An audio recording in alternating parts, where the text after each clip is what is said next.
આગામી દિવસોમાં ભરૂચની લોકસભાની ચૂંટણી યોજાવાની છે, ત્યારે ભરૂચ લોકસભાની ચૂંટણી માટે આમ આદમી પાર્ટીમાંથી ચૈતર વસાવાનું નામ અરવિંદ કેજરીવાલ દ્વારા જાહેર કરવામાં આવ્યું છે. તો આપણી સાથે ચૈતર વસાવા જોડાયા છે, આપણે તેમને પૂછીશું.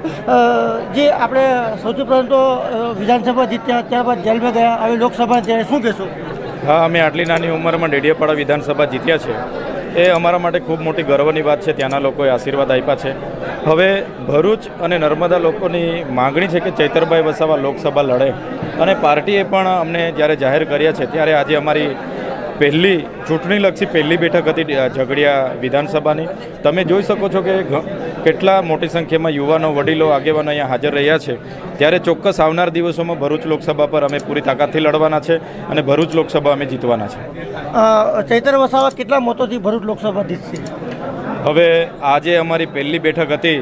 અમે ભાજપના જેવા હવામાં નથી ઉડતા કે અમારા ઘમંડથી વાત નથી કરતા કે 26-26 અમે હેડ્રિક મારીશું, 5 લાખની લીડ મળશે. પણ હા, ચોક્કસ અમે ભરૂચ લોકસભા મિનિમમ 50,000ની લીડથી અમે જીતીશું. ચોક્કસ તો 50,000ની ઉપરની લીડથી જીતવાનો આશા વ્યક્ત કર્યો છે. તો ચૈતરભાઈ, બીજો એક સવાલ પૂછીશ તમને કે તમારું વર્ચસ્વ ખાલી ડેડિયાપાડા વિધાનસભામાં છે અને ભાજપ પાસે બીજી ઘણી વિધાનસભાઓ છે, તો તમે કઈ રીતે જીતશો? છેલ્લા 28 વર્ષથી ભાજપની સરકાર છે અને કેન્દ્રમાં પણ એમની સરકાર છે. આ વિસ્તારોમાં તમામ લોકોએ, અહીંના જેટલા પણ ડેડિયાપાડા હોય કે તમામ લોકોએ ભાજપને ભૂતકાળમાં ખોબલે ને ખોબલે મત આપ્યા છે. પણ ભાજપ તમામ બાબતોએ ઠગારી નીવડી છે.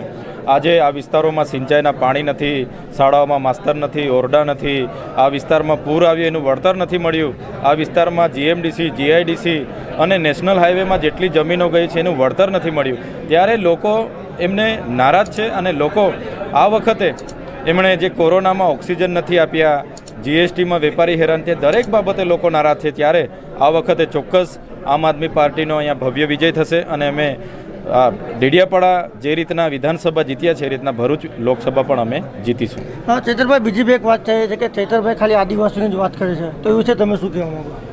ચૈતરભાઈ આદિવાસી સમાજમાંથી આવે છે અને આખો મત વિસ્તાર આદિવાસી સમાજનો છે. તમે પૂરા ગુજરાતમાં ફર્યા હશો, જોયું હશે કે સૌથી વધારે જો અન્યાય થયો હોય તો એ આદિવાસી સમાજ છે, મુસ્લિમ સમાજ છે, દલિત સમાજ છે અને ગરીબો, એમની સાથે વધારે અન્યાય થાય છે. એટલે સ્વાભાવિકપણે જે પહેલાં આવે છે એના માટે લડવું પડે છે. અને ચૈતરભાઈ વસાવા માત્ર આદિવાસી સમાજ માટે નથી, વિધાનસભામાં તમે જોઈ શકો છો તમામ વર્ગના લોકો માટે બોલું છું. ટેટ ટાટ પાસ ઉમેદવારો માટે અમે લડીએ છીએ, કરાર આધારિત કર્મચારીઓ માટે લડીએ છીએ, જાતિના પ્રમાણપત્ર સામે લડીએ છીએ. દરેક ક્ષેત્રે જે કર્મચારીઓ છે એમને જૂની પેન્શન યોજના મળે એના માટે પણ અમે લડીએ છીએ. એટલે એવું નથી કે ચૈતરભાઈ આદિવાસી માટે લડે છે, દરેક સમાજ માટે અમે બોલીએ છીએ.